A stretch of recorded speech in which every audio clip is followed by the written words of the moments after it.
Assalamualaikum warahmatullahi wabarakatuh. Selamat malam para good friends.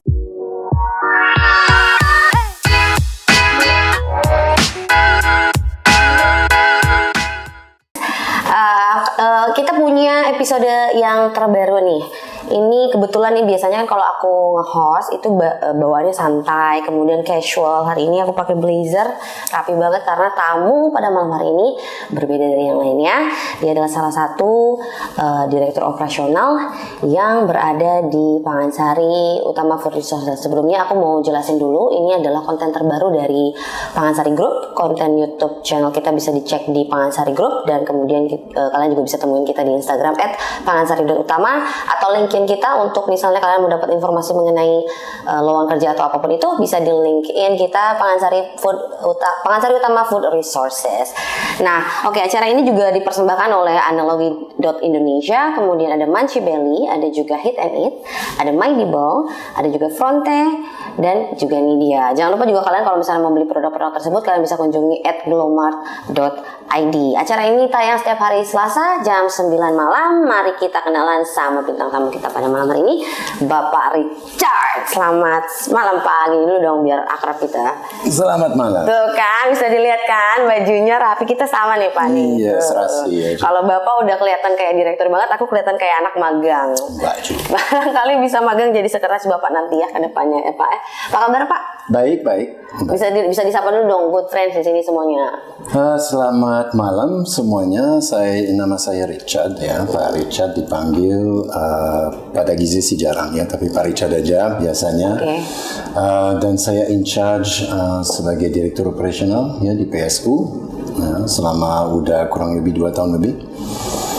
Dan ya saya senang bisa menjawab beberapa pertanyaan yang akan ditanyakan ntar lagi. Oke. Semoga bisa menjadi inspirasi. Iya dong. Tujuannya dari konten ini adalah kita bisa memberikan informasi untuk menambahkan pengetahuan para good friends di luar sana. Gitu. Jadi informasinya ini memang kita pukul secara merata supaya bisa dikonsumsi oleh banyak pihak gitu loh Pak. Baik. Langsung aja kali ya kita masuk ke pertanyaan yang memang menjadi bidangnya banget dari Pak Richard. Tapi sebelumnya nih Pak, sebelum masuk ke pertanyaan, aku pengen tanya, sudah berapa lama Bapak bergerak dalam bidang operasional sebuah perusahaan?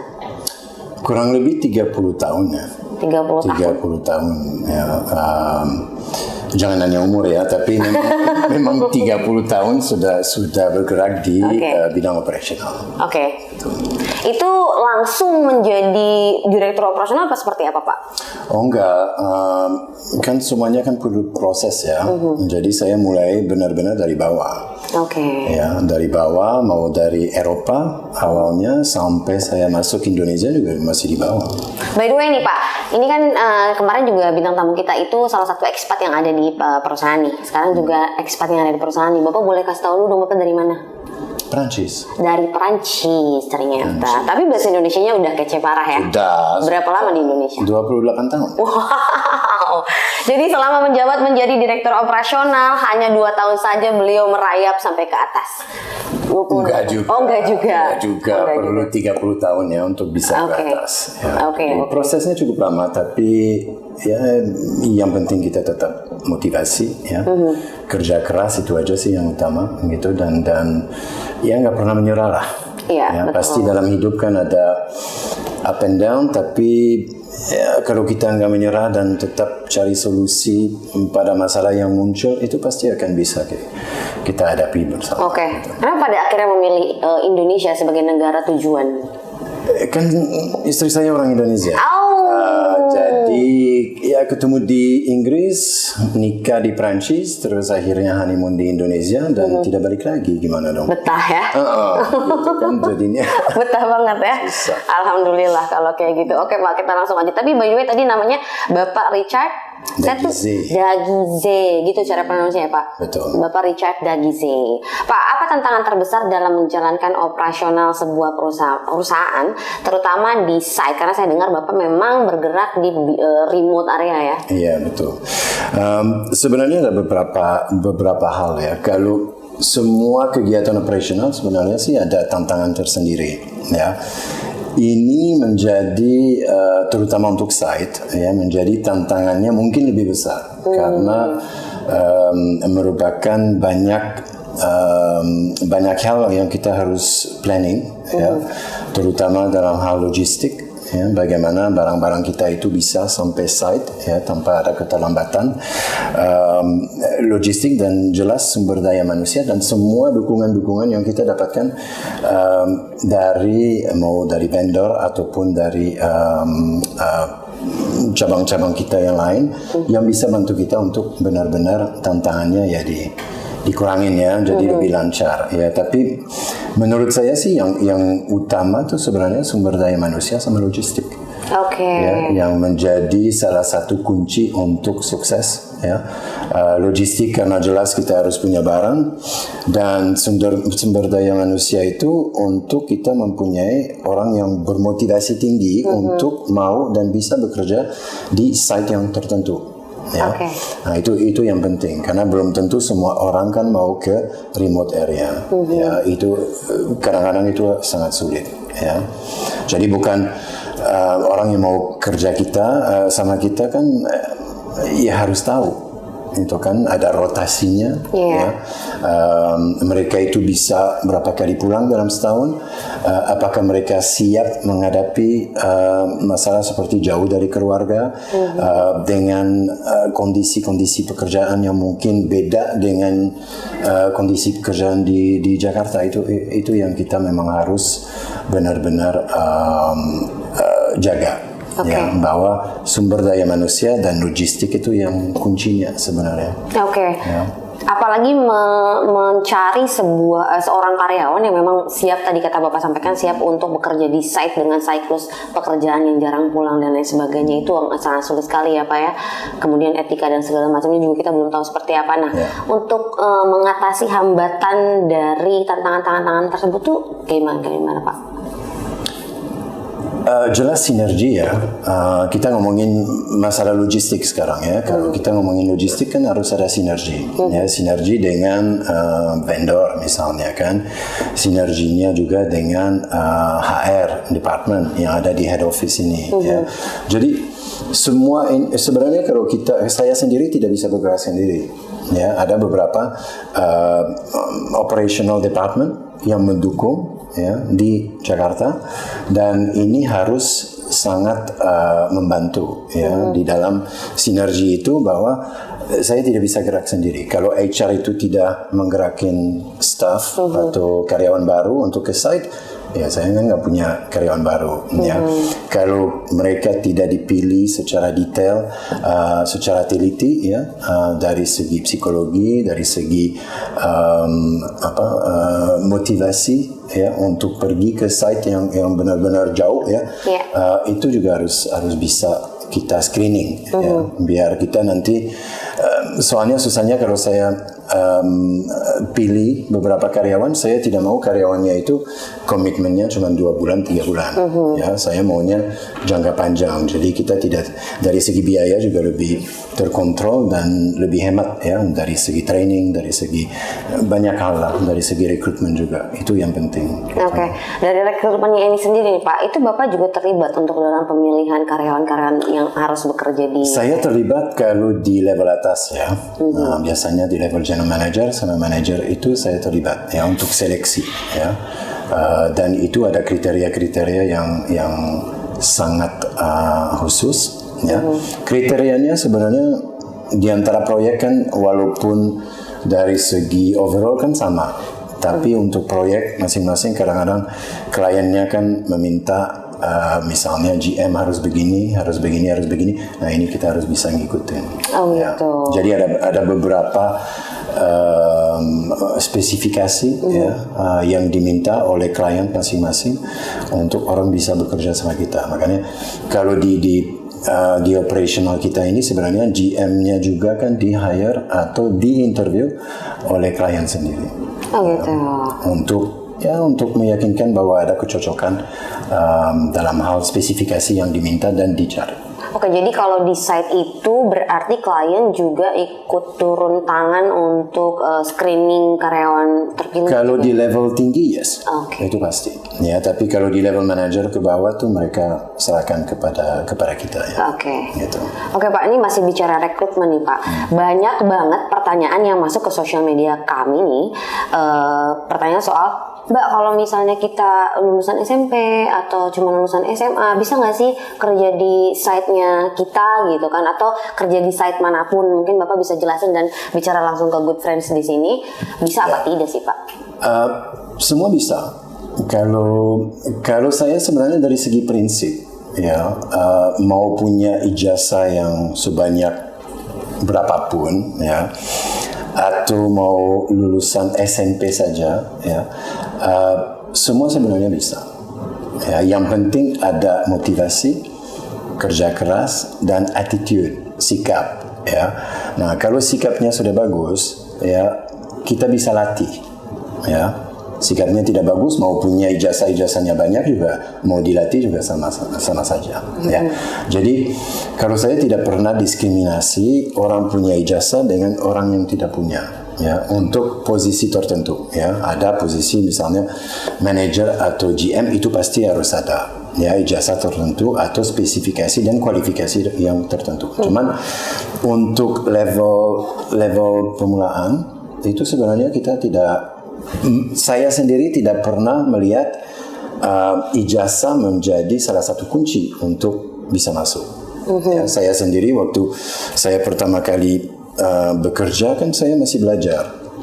Ya, saya memang sudah punya SMA, tapi saya masih belajar. Saya ngambil psikologi, ya, sampai ke master, terus habis itu MBA. Tapi itu proses. Selama ini diberikan kesempatan pada waktu itu, walaupun cuma bellboy, ya, di hotel, ya, ngangkat koper, ya, pada awalnya, tapi kan diberi kesempatan untuk bisa bekerja juga. Jadi menurut saya sih kalau kita harus bisa ngambil risiko, ya, kalau orangnya sudah bagus, sudah attitude-nya sangat bagus, tapi ijazahnya mungkin kurang, belum tentu orangnya jelek.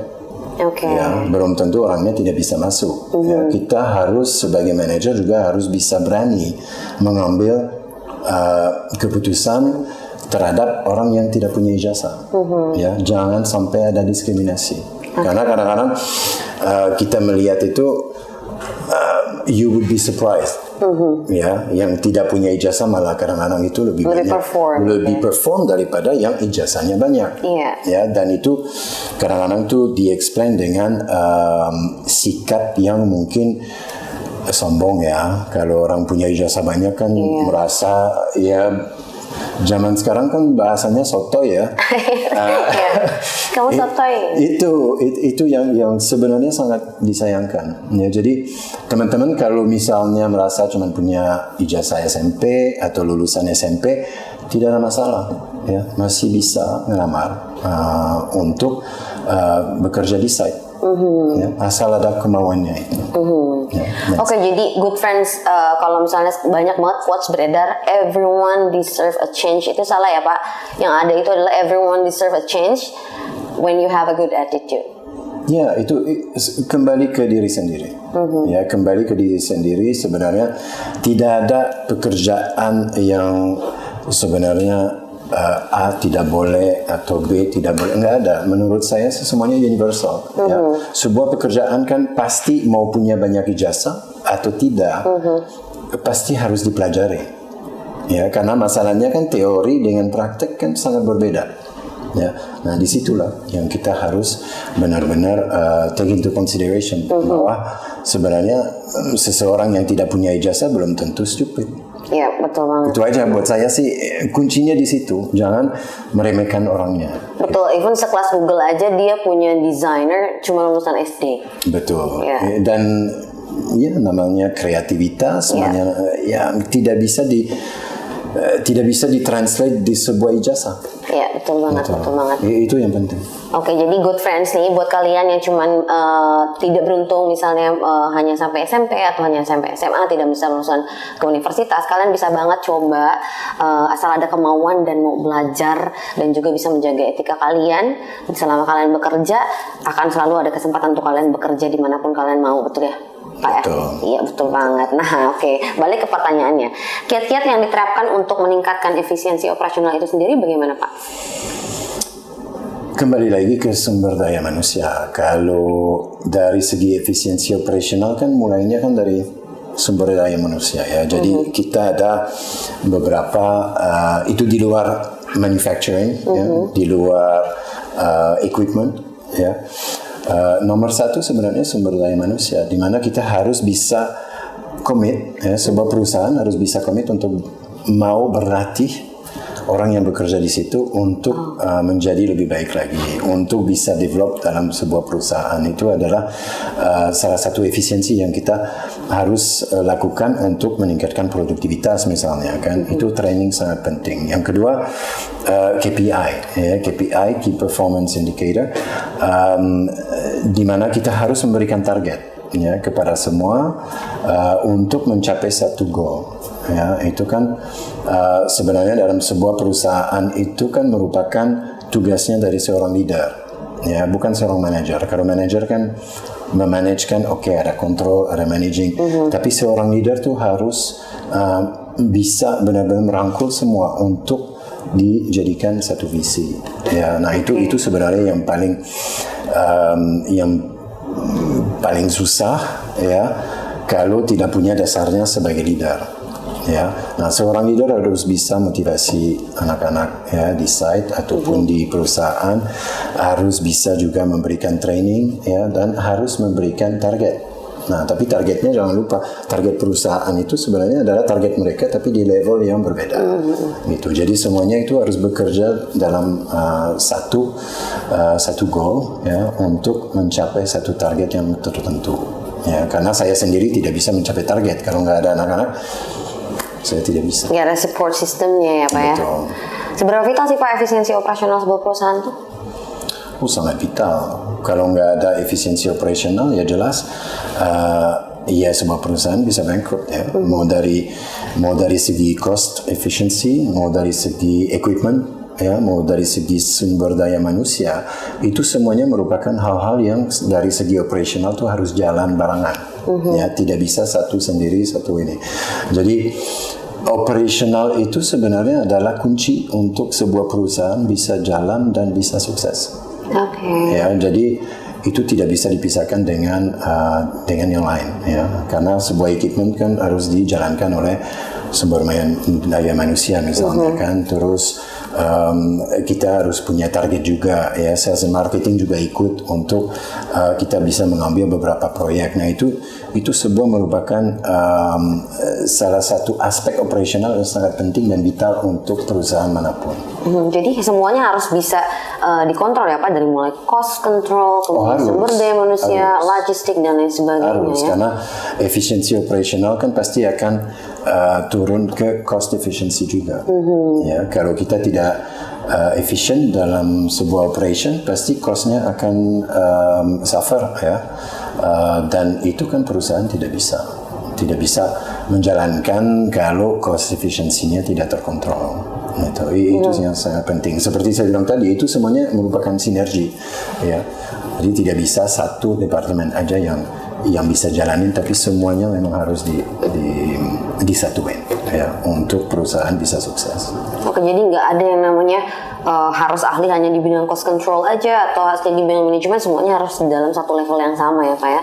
Iya, dan seperti saya bilang harus sinergi. Jadi komunikasinya yang sangat penting, ya, cost efficiency yang sangat dimengerti, ya, karena kadang-kadang kan kalau di sebuah perusahaan kita ngomongin cost efficiency belum tentu dimengerti oleh anak bawah. Nah itu semuanya informasinya harus jelas, ya, dan tujuan kita itu seperti apa. Nah, dari situ makanya kita kan punya juga forecast atau punya raker ya setiap tahun untuk kita mempunyai sebuah strategi untuk operasional itu bisa benar-benar mendukung sebuah perusahaan dalam kesuksesan ke depan gitu. Oke. Kalau operasional yang harus diprioritaskan itu sendiri apa, Pak?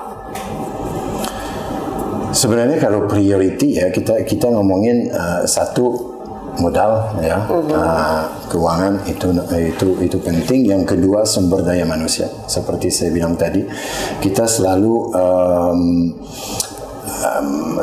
melupakan ya faktor sumber daya manusia. Padahal itu di mana-mana juga itu kalau saya lihat adalah hal yang terpenting untuk bisa menjalankan sebuah perusahaan. Sumber daya manusia yang sudah ahli ataupun sudah committed ya, dedication ya, excellent service, integritas, semuanya yang akan membuat sebuah perusahaan sukses. Itu semuanya kan mulai dari sumber daya manusia. Kalau semuanya dalam perusahaan itu sambil berantem ya gimana mau efisien? Pasti nanti tidak akan jalan. Ya. Jadi harus sinerginya itu sangat penting. Makanya sumber daya manusia itu sangat penting banget nih, good friends. Banyak juga, masih juga ada beberapa perusahaan yang memang kurang melihat kesejahteraan karyawannya sendiri. Padahal sumber daya manusia itu adalah company asset ya Pak ya, yang paling penting, yang paling harus diprioritaskan tadi yang seperti disampaikan oleh Pak Richard. Pak, ini kan kayaknya Bapak udah bergerak di dunia operasional nih, udah melanglang buana dan pengalamannya itu udah makan asam manis garam yang kayak gitu-gitulah istilahnya. Bapak saya dengar pernah juga bekerja di salah satu perusahaan tapi bukan di Indonesia, di luar sebelum pada akhirnya di Indonesia. Ya, dulu saya bekerja di perusahaan Hilton ya, dan Ritz-Carlton di Eropa. Ya. Nah, itu dari situ saya sebenarnya mulai berkarir di perhotelan awalnya. Perhotelan sampai ke Indonesia juga perhotelan sampai 2,5 tahun yang lalu, di mana saya berpikir bahwa ya saya perlu challenge yang terbaru ya, karena saya orangnya kebetulan suka belajar ya, dan saya perlu challenge yang baru, dan kebetulan catering itu sangat saya berminat untuk masuk ya di dalam industrial catering ini, terutama bekerja dengan klien seperti CSC sama Freeport ya, yang sangat tantangannya sangat besar ya. Jadi no regret, tapi awalnya memang dari Eropa. Awalnya dari Eropa ya. Terus pada akhirnya ke Indonesia, tapi berarti kan Bapak kan bilang sudah 28 tahun di Indonesia. Iya. 28 tahun di Indonesia berarti mengawali karir dulu di Indonesia, kemudian pada akhirnya pindah keluar dulu baru balik lagi ke Indonesia gitu Pak. Saya itu saya nggak pernah. Saya cuma pergi ke Cina sebentar, ya, tapi itu cuma 6 bulan untuk membuka salah satu hotel di Shenyang, ya, di China. Tapi banyakan sih di Indonesia. Begitu saya masuk Indonesia tuh udah nggak mau keluar lagi. Terlalu betah di Indonesia. Itu susah. Karena lovernya juga di sini ya Pak. Anak berapa Pak anak? 3. Alhamdulillah anaknya udah 3 loh. 3 dan pada mencar semua nih. Udah nggak ada di Indonesia? 2 di Prancis, 1 di Indonesia. 1 di Indonesia. Baru selesai kuliahnya. Kalau misalnya ada good friends pengen kenalan sama Bapak, ada Instagramnya nggak nih? Instagram saya? Iya dong. Saya tidak pernah masukin Instagram saya. Oh nggak boleh, itu private. Kalau mau berkunjung itu sama Pak Richard, kalau misalnya mau berkunjung sama Pak Richard ke @pangasari.utama aja. Ntar itu mendingan begitu aja. Ntar pertanyaannya atau seperti apa mau belajar lebih jauh lagi bisa nanti aku sampaikan langsung ke Pak Richard, betul ya Pak ya? Betul. Bapak terbuka untuk orang-orang yang mau belajar menanyakan sesuatu apapun tentang operasional perusahaan. Itu yang penting, ya? motivasinya dan sikapnya, attitude-nya itu. Asal ada maunya, pasti bisa sukses. Gitu. Pak, kalau mengatur operasional di sebuah perusahaan sama mengatur operasional di keluarga, itu hampir mirip-mirip apa gimana? Karena kebetulan Bapak udah anaknya udah 3 nih dan gede-gede. Mungkin beda dengan kalau dalam keluarga kan masalah operasional ya. Kalau saya mungkin dilihat sebagai orang yang cukup keras ya. Kalau di operasional juga saya di sebuah perusahaan juga sama keras. Ya. Saya tidak teriak, saya tidak emosi cepat, tapi ya tinggal melihat udah langsung mereka tahu kalau saya memang nggak senang. Dan anak-anak saya juga berdisiplin. Ya, dari dulu juga saya ngajarin disiplin, saya ngajarin integritas, honesty. Ya, itu buat saya sangat penting. Makanya saya sama anak saya sangat dekat. Ya, kita itu seperti adik kakak. Ya, nggak ada rahasia, nggak ada apa. Semuanya itu kita memang terbuka. Ya, dan kalau di sebuah perusahaan juga gitu. Itu saya itu anak buah saya mau dari anak paling bawah, ya, di posisi paling bawah, seperti cleaner atau yang suka membersihin toilet, ya, memang janitor kan perlu ada. Semua memang bisa bicara sama saya. Saya malah datangin mereka dan saya sering ngajarin mereka juga, gitu. Dan surprisingly mereka juga kadang-kadang kalau kita ngobrol banyak ide yang mereka punya itu yang sebenarnya bikin saya yang terkejut. Beyond expectation gitu ya. Seorang janitor itu mempunyai feedback seperti itu buat saya sih luar biasa. Ya, sama dengan anak saya itu saya ajarin untuk bicara, ya, jadi untuk terbuka. Jadi siapa tahu kan feedbacknya mereka itu juga sangat bermanfaat buat saya. Gitu. Luar biasa ya. Pada nyatanya ternyata operasional yang ada di perusahaan dan juga di rumah hampir mirip-mirip juga. Tapi ya semuanya kan sama. Cost-nya juga kan kita harus lihat kan pengeluarannya seperti apa. Gitu kan. Jadi nggak jauh beda. Cuman mungkin dari segi size-nya itu memang operasionalnya kan tidak bisa di compare, ya. Dan yang pasti anger management itu harus benar-benar bisa dikontrol banget ya Pak ya. Betul, jadi ada dua. Kalau dalam sebuah perusahaan ada manajemen, ada leadership. Ya. Sebenarnya kalau kita salah satu tidak bisa juga, harus bisa pegang dua. Ya, harus kita menjadi manager, harus juga menjadi leader. Ya, karena itu tidak bisa dipisahkan. Terakhir nih Pak, kayaknya seru banget nih ngobrol sama Pak Richard. Nanti mungkin ada sesi lain kita bakalan undang Pak Richard lagi untuk menjadi salah satu bintang tamu di sini ya. Terakhir Pak, kalau untuk tips dan triksnya menjadi seorang leader deh ya, ini kayaknya seorang direktur operasional terlalu ini, kalau seorang leader deh, tips trik menjadi seorang leader yang baik itu seperti apa? Memberikan contoh yang baik, ya, itu menurut saya sih kunci. Ya, kunci utama memberikan contoh yang baik. Jangan micromanage. Ya, micromanage dalam artinya jangan lihat terlalu detail-detailnya, tapi melihat big picture. Ya, nah, big picture ini harus bisa dimengerti dan dibawakan ke semua, ya, termasuk anak yang paling bawah. Ya, dan bisa memotivasi orang. Dan kuncinya juga satu lagi itu jangan sombong. Kalau menjadi leader itu jangan sampai sombong, karena kita pernah di situ, ya. Dan waktu kita pernah menjadi seperti saya, waktu saya pernah menjadi bellboy, saya tidak mau punya leader yang sombong, ya kan? Saya maunya punya leader yang benar-benar perhatian dan mengajak saya untuk belajar lebih banyak sampai saya bisa mencapai posisi sekarang ini, gitu. Nah, itu yang penting. Jadi dari dulu ya, contohnya misalnya kalau seorang leader kan jangan mengasumsi bahwa seorang leader tahu semua. Ya, kita harus bisa humble dan mengatakan ke diri sendiri bahwa kita nggak perfect. Ada hal yang mungkin kita nggak tahu. Ya, hal yang saya jarang ngomong juga waktu saya mulai di Sheraton Bandung sebagai housekeeper, ya. Jadi big boss yang mengurus housekeeping department, saya sendiri tidak tahu bagaimana make up bed atau melakukan membersihkan kamar. Ya, akhirnya saya sebagai leader pun saya harus bisa beranikan diri untuk datangin rumah tangga untuk minta mereka ngajarin saya.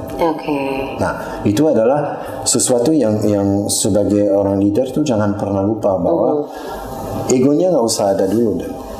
Yang penting kita harus belajar, ya. Salah satu contoh waktu di Lombok juga housekeeping sering dikomplain kurang bersih. Akhirnya saya datangin semua staf saya di rumah masing-masing. Ke rumahnya masing-masing? Ke rumahnya masing-masing. Karena apa? Saya pengen mengerti standar of livingnya mereka seperti apa. Oke, karena itu yang akan dibawa oleh mereka ke perusahaan. Jadi kalau misalnya kamar mandi mereka kotor, ya bagaimana kita bisa mengharap bahwa mereka bisa benar-benar punya standar yang berbeda. Nah itu, jadi kita ajarin mereka di rumah dulu. Bagaimana di rumah mereka harus menjaga kebersihan demi kesehatan. Dari situ baru dimengerti. Dan saya memang itu proses ya, dan kemauan seorang leader tuh harus bisa, harus mau. Gitu. Harus bisa langsung terjun ke lapangan seperti itu ya. Harus Supaya hands on. lebih- Kalau seorang leader tidak hands on dan tidak berkomunikasi dengan staff sendiri, bukan seorang leader. Itu seorang manajer yang akan duduk di belakang meja melihat komputer seharian, dan itu tidak bisa. So which one is better? Is being a manager or being a leader? Nggak ada yang lebih baik. Harus ada dua-duanya. Menempatkan Harus porsinya. bisa menjadi seorang manajer, ya. Harus bisa menjadi seorang leader. Ya, itu tidak bisa dipisahkan. Ya. Karena kalau cuma salah satu, pasti ada satu yang kewalahan nanti. Oke. Itu yang jadi masalah. Gitu. Balik lagi ke sinergi dari sumber daya manusia dan semua aspek dalam operasional tersebut ya Pak ya. Betul. Wah, luar biasa banget nih. Jadi buat teman-teman yang misalnya mau belajar menjadi seorang leader, jadilah seorang leader yang pada saat kamu jadi bawahan ingin mendapatkan leader seperti itu gitu ya Pak ya. Itu. Belajar, banyak belajar, dan yang penting itu humble. Jangan sombong, jangan sotoy Jangan Pak. sombong, jangan sotoy. Banyak yang kita nggak tahu ya. Namanya juga manusia kan, banyak hal yang kita masih harus belajar. Ya, jadi nggak usah karena kita manajer atau seorang GM atau nggak usah sombong. Kita harus bisa ngakui bahwa kadang-kadang memang kita nggak tahu. Dan kita harus bisa belajar dari staff kita sendiri. Nggak ada salahnya, gitu. Tidak mengurangi hormat daripada staff terhadap kita, enggak. Justru sebaliknya. Mereka jadi justru lebih segan gitu ya Pak ya. betul. Dan menghargai kita karena kita juga bisa menghargai mereka. Respect is coming both way gitu ya. Pada Betul. saat kita mau dihargai, kita juga harus bisa menghargai orang lain. Ya, Luar sangat biasa benar. sekali. Ini masih banyak banget yang pengen aku tanyain, tapi waktu kita kayaknya udah habis nih Pak Richard. Sepertinya aku bakalan ngundang lagi Bapak nih di next sessionnya Big Talk, karena kayaknya beberapa pertanyaan ini tuh nggak cukup buat menjelaskan bagaimana kita bisa menjalankan sebuah operasional dalam perusahaan dengan baik. Ya. Dan kayaknya masih banyak lagi nih bidang-bidang Pak Richard yang memang bisa dibongkar dan diberikan informasinya kepada good friends di luar sana. Belum lagi beliau juga bisa memasak, jago memasak. Betul. Kalau lagi pengen ya. Tapi Anyway, ya aku baca artikel nih Pak. Aku baca artikel kemarin, aku nyari-nyari sebelum pada akhirnya aku wawancara nih kan, kita harus tahu dulu nih backgroundnya narasumber seperti apa kan. Kemudian aku cari-cari artikel dan sebagainya. Dan makanan kesukaannya ini adalah tomato apa tuh Pak? Tomat yang dikasih daging, kemudian tomat farsi. farsi, ya betul sekali. Yang paling jago masak itu anak saya. Oh gitu, wah luar biasa. Aku ngeliat podcastnya soalnya. Mungkin nanti di acara live cooking Bapak bisa bawain itu loh. Itu kan kayaknya mudah banget ya dibawainnya. Mari. Ya nggak Pak? Bagiin ke good friends menunya. Mudah tapi nggak mudah juga ya itu. Tapi bahannya nggak terlalu banyak kan Enggak, saya lihat. enggak. Nah iya itu dia tuh. Atau mungkin nanti beliau bisa undang anaknya juga jadi duet maut gitu. Nah. Masaknya. Bener Pak? Itu banget. Boleh ya Pak ya? Boleh ya? Nanti kita jadwalkan ya good friends. Kita akan ketemu lagi sama Pak Richard dan anaknya. Siapa anaknya nanti kita akan bongkar pada saat kita sudah dapat waktu sama mereka. Harus tanya dulu mereka punya apa enggak. Baik Pak Richard, makasih banyak waktunya. Aduh Sama-sama. luar biasa nih, aku senang Thank you, banget. Everyone. Terima kasih. Sebelumnya mau ada yang disampaikan ke good friends mungkin di bulan Ramadan ini atau apa? Tetap semangat ya, kita sudah melalui 2 tahun yang cukup berat ya, dengan kita semua menghadapi COVID ya. Saya tahu banyak di luar sana yang mungkin belum beruntung untuk dapat pekerjaan. Jangan menyerah ya, tetap semangat. Silakan melamar kemana-mana, namanya ditolak juga di mana-mana juga ada ya, itu jangan dimasukin hati. Yang penting yang ditolak adalah kesempatan untuk mendapatkan yang lebih baik lagi, percayalah. Thank you.